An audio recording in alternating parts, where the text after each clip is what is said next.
Hello everyone, in this video we will learn how to copy paste formatting in Google Sheet. So let's start. First open your Google Sheet, and here you can see in my Google Sheet have a two data table with the different formatting.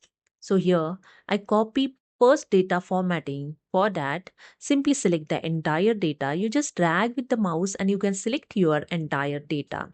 Second way, simply select the inside the cell. You can use here the shortcut key Control A to select the entire data. After that, go to the toolbar of this Google Sheet and click on the pen format and just click on the cell where you want to apply this formatting. So I click on the first cell of the second table, and that's it. Here you can see your formatting is applied on. Okay. So here I show you the second way to copy paste formatting. Okay. I use here the Control Z to undo the action, and again I select the entire data.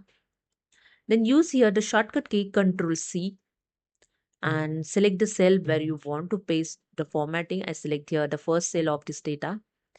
Then right click of the mouse and click on the paste special. Then click on the format only.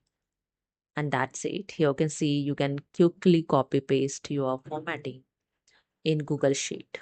Hope you understood. If you like this, please subscribe. Thank you so much.